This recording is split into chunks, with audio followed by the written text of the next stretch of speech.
Okay, welcome to the podcast. Today I have special guest Michael J. Green, attorney here in Honolulu. How's it going, Mr. Green? Well, it's good. I mean, I'm at home, kind of at home, but it is what it is. So, Yeah, we are in the middle of the lockdown because of COVID-19. How have you had to change how you service your clients in this new era of well, COVID-19? it's the people that want to see me, whether it's for a husband, a wife, a son, a daughter, family, friend.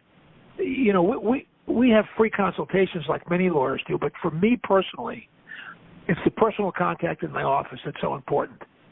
For your clients to be able to look at you, for you to look at them, whoever comes in with them. Oftentimes they bring in teenage children who are terrified about things that are happening to their mother, their father, or a family member. The object is to make the people feel better after they've visited with me in my office when they leave. Got to be brutally honest about certain facts, but usually when they come in, I haven't seen any of the discovery, police reports, grand jury transcripts, and oftentimes FBI reports and grand jury transcripts. So the important thing is the initial contact and the personalness of being able to look at the client or potential client and for them to get a feel for you and how, their level of comfort in having someone that they believe they can trust in to help them. So you lose that when you're at home, of course. You only talk to them on the phone. Mm. So you've been long established here in Hawaii, but of course you did start your career early on in Chicago. Do you have a story that you could share? Maybe a big case that you had back in Chicago? Well, when I started out in my own practice in the early 70s in Chicago, I wound up representing most of the street gangs, Latin Kings, Latin Queens, Disciples. Largest black gang in the country was the Pisto Nation, Jeff Ford's gang. Or he certainly didn't refer to it as a gang, but there were thousands of members. A lot of violent crimes, a lot of dope cases.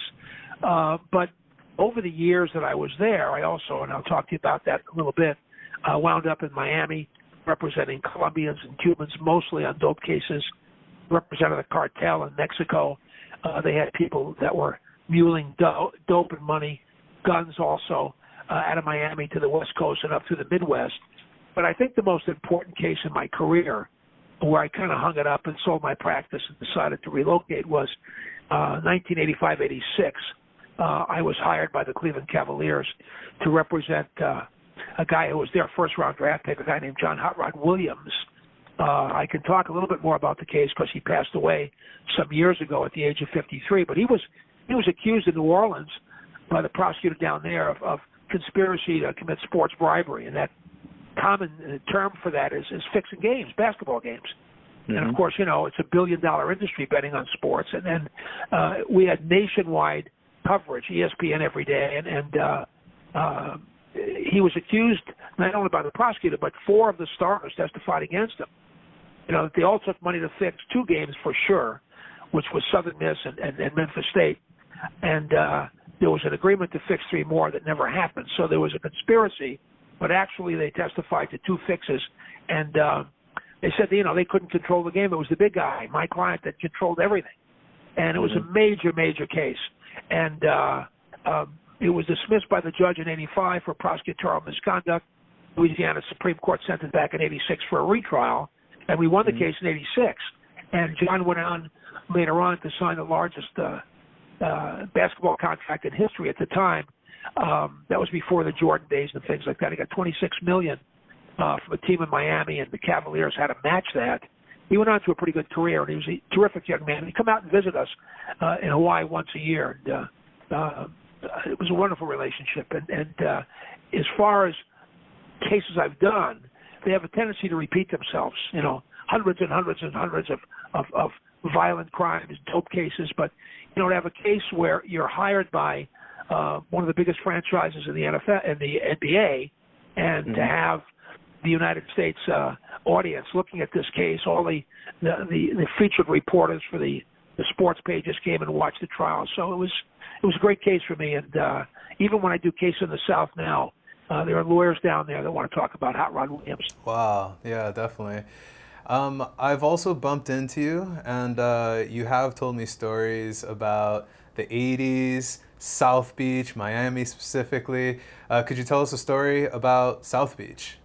Yeah, well, back in the 80s, early 80s, the federal government, there was a parole board. And a lot of the Cubans that were muling dope and money came out of the Castro prison. So, going to trial down there, if somebody got convicted and they got 20 years, they'd usually do 6 years, 8 months in a federal prison that was like a hotel compared to where these guys came from. If they got 10 years, they did 3 years, 3 months. And people they weren't testifying against other people. You didn't have family testifying against family. You didn't have best friends testifying against best friends.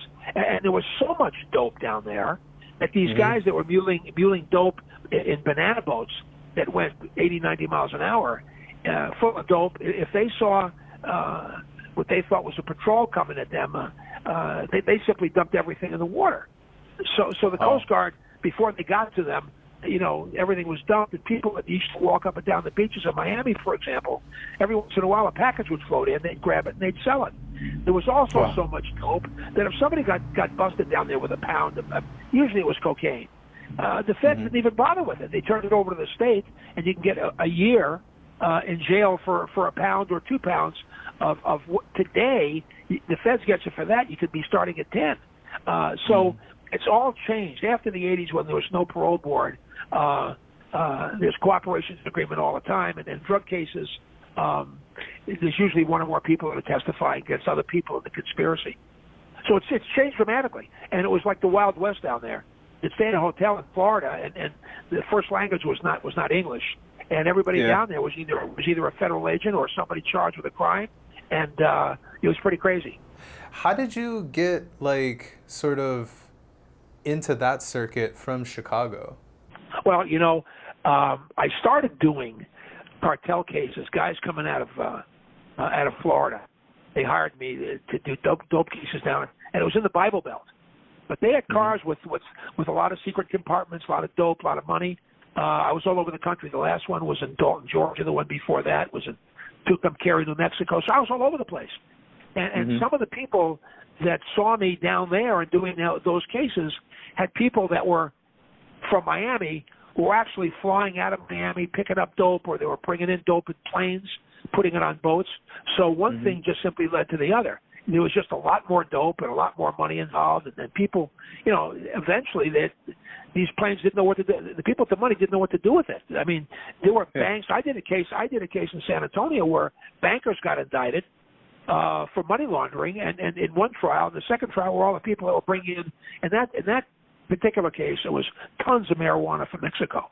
So I've been all over doing it, and certain clients led me to other clients who led me to other clients, and it was a Wild West. I found it very interesting that I was getting audited almost every year by the Internal Revenue Service when I started doing those cases.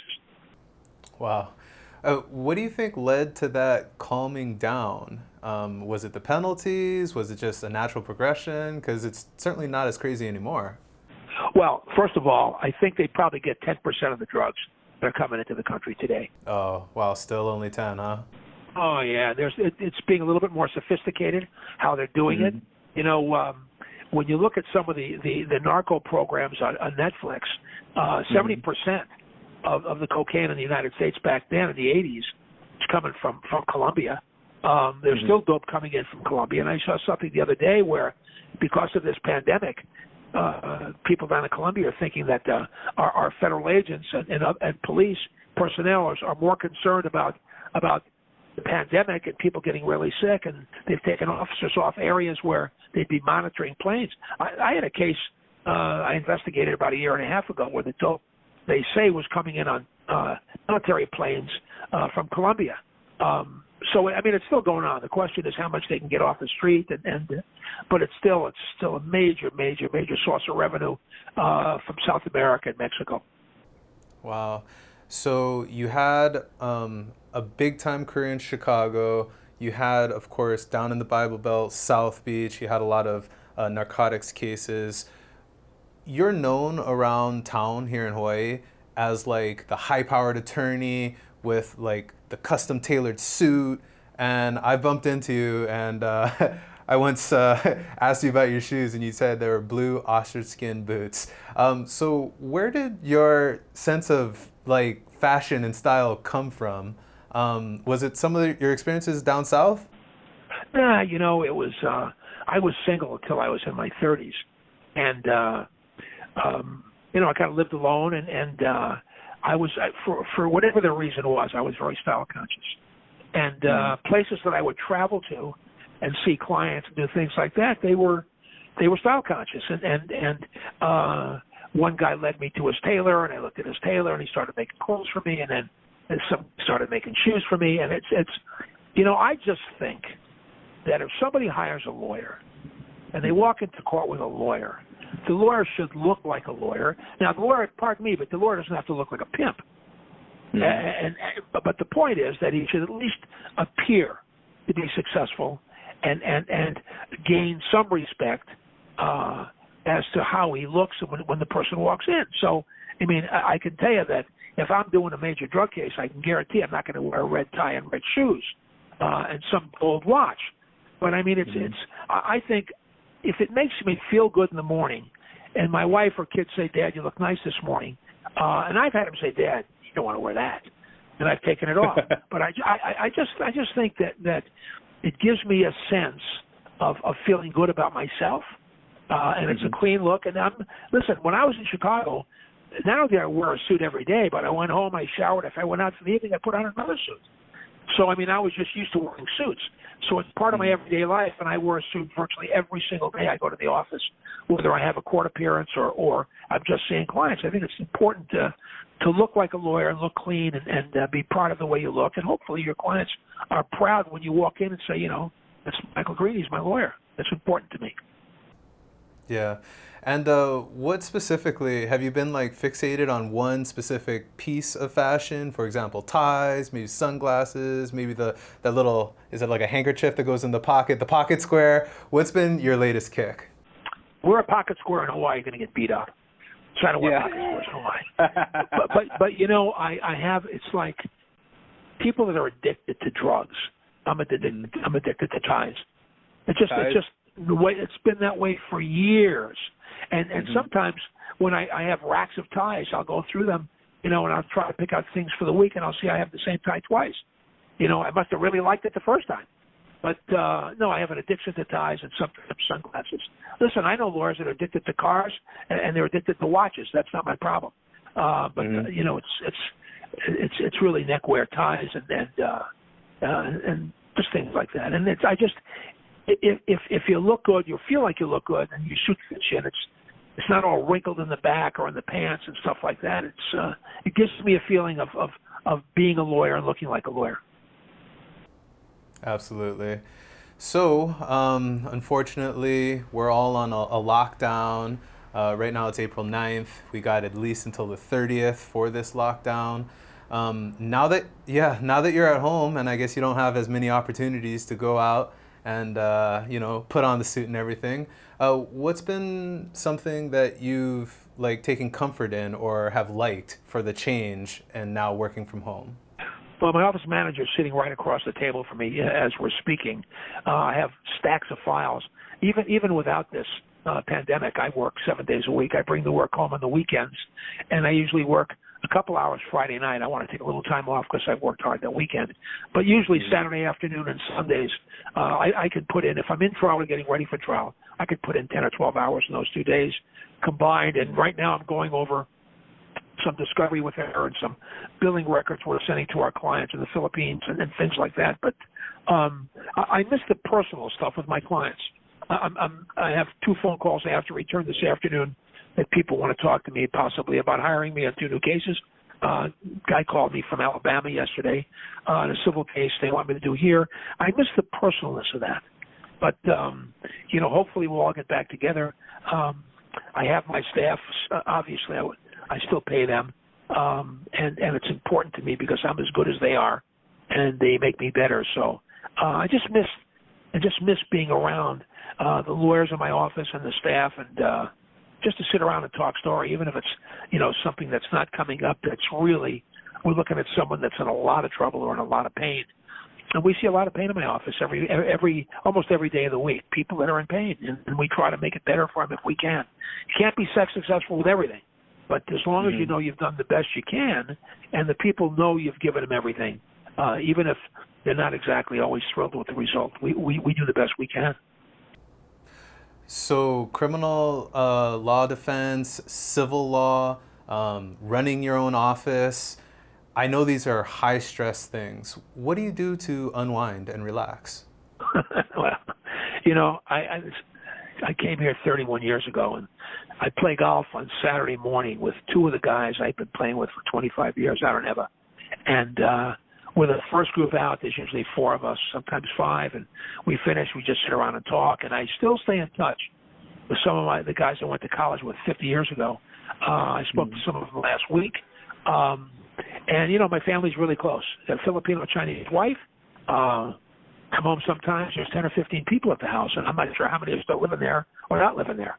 But listen, I have no family that's alive, so that family is part of that's my family, and they're always around. They're very supportive. Some like to come to watch trials. My wife Estelle used to travel around the country and watch trials. She would critique me all the time. Sometimes when I first came to Hawaii, she said, you can't cross-examine local people the way you do it in Chicago or California. You can't do that. And sometimes when she's watching, I'll turn around during cross-examination, and she has a look on her face, which is, I told you not to do that. But, it's worked out. I've been received well by juries here, federal and state juries, and federal judges and state judges in the prosecutor's office.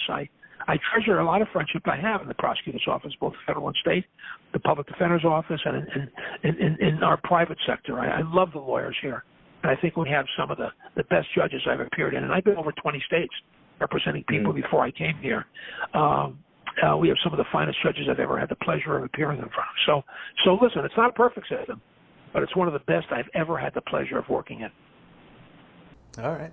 So I know your time is valuable, and I'm very grateful for you taking my call. I know you got a lot of things to do, even during downtime. But I did want to add one more thing for the end of the podcast. Do you have any positive stories, anything in your life or anything that you're doing for people, in the middle of this pandemic? Well, we would normally go out to dinner maybe twice a month.